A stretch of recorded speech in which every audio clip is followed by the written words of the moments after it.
Hey there, welcome back to the channel.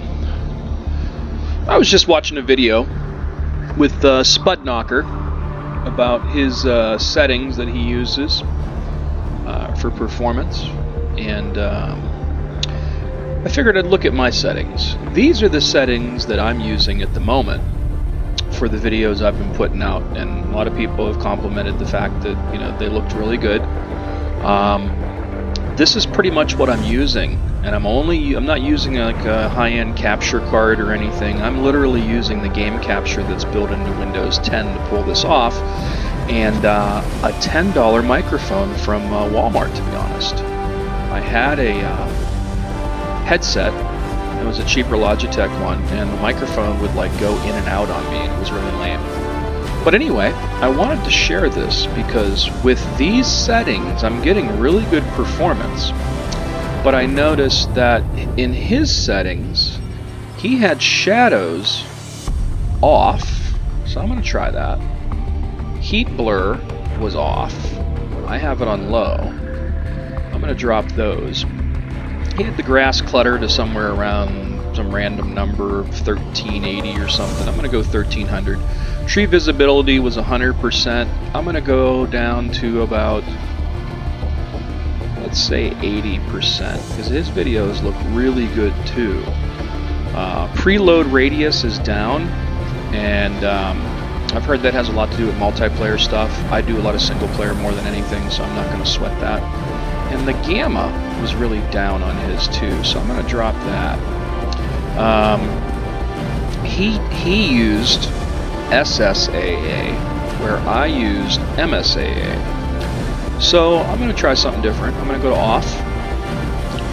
He had depth of field off too, I think. I'm going to turn that off.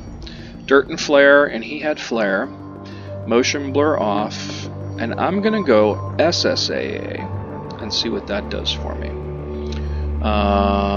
Anesiotropic filtering was 8, which is what he had. Terrain object shadows default instead of flat, and that's what he was using. Cockpit illumination on. I'm not sure how that worked. I think he had that off. I'm gonna leave it on, and let's see what this does for me.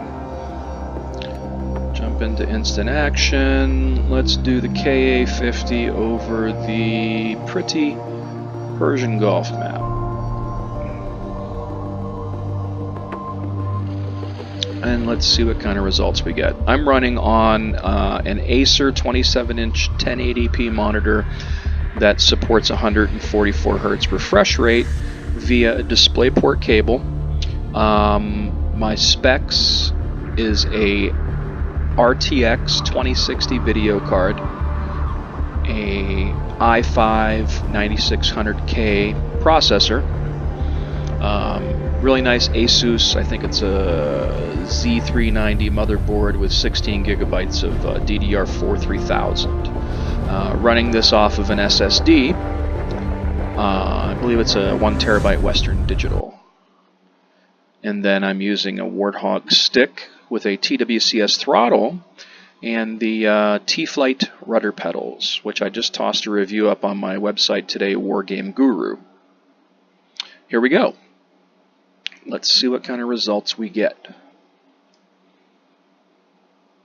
I've never had bad results with these specs. I see a lot of people talking about, you know, oh, I have to have a, you know, 2070 or a 2080 Ti, and like, my results have been pretty good, to be honest. Okay. Looks good. Zip out. Ground. Yeah, I turned the gamma down so everything looks really darker and orange at the moment. Get my frame rate counter up, so somewhere around 85, 88, which is really good. Tip this sucker down a little bit. Pick up a little bit. Oh, I'm going to pick up too much speed like I always do. 250 is a bit much. Drop my collective a little, bring this guy down. I'm still getting solid 80s. In fixed-wing aircraft, I usually get anywhere between, you know, the very lowest is 80 and as high as, God, I've had 120 to 140 frames per second.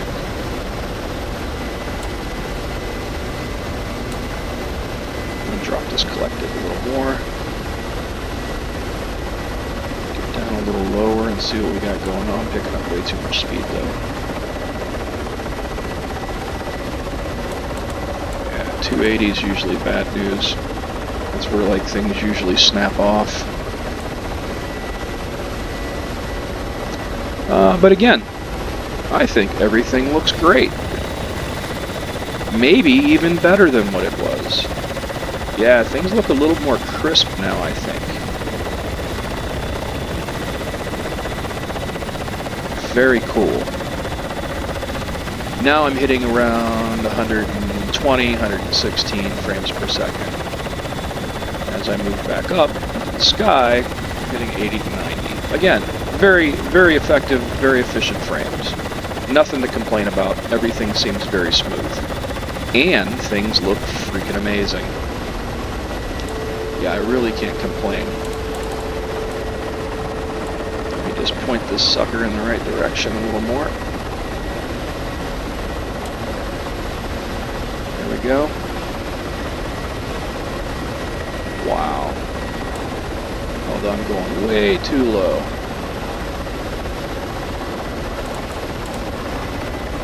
Get some altitude here for a second. Trim it out. Alright.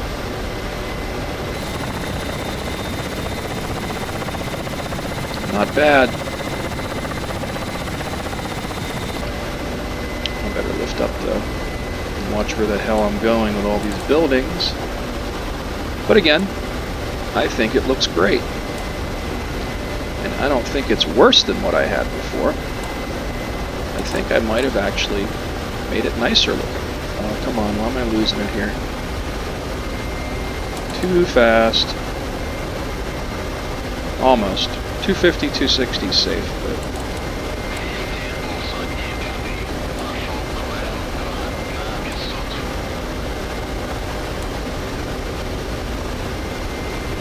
There we go. That's a little more consistent. Hey, there's another KA-50 over there, an IL-76. Hey, look at the building. You know, maybe I can get used to this gamma. It looks pretty good like that. And I think the, oh god, I'm going to get it wrong. The SSAA looks better than the MSAA. For sure. Look at the water even, man. Wow. Not bad. I really can't complain. There's a Yak 40 over there. Uh-oh. This is where I go wrong. Oh wait, I'm gonna snap. 322? Holy crap. It's gonna snap. Holy crap. Ah, still taming this savage, man. I don't know how I'm going 290 and not breaking stuff, to be honest, man. Holy crap, dude. What is going on? Any other day I do that, this thing snaps apart.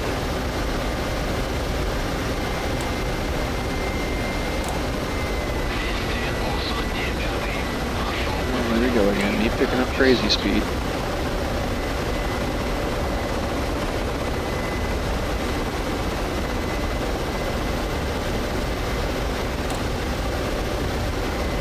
I don't understand why I'm going 280, 290 and I'm not getting that little cue like I got before whenever I got in trouble. The thing snapped. Not complaining. I'll deal with it. But again, I think going into those visual quality settings and doing what I did has made a decent improvement in my visual quality. I got to thank Spudknocker for that because the settings I was using wasn't terrible. I mean, that's what all my videos have been pretty much running under.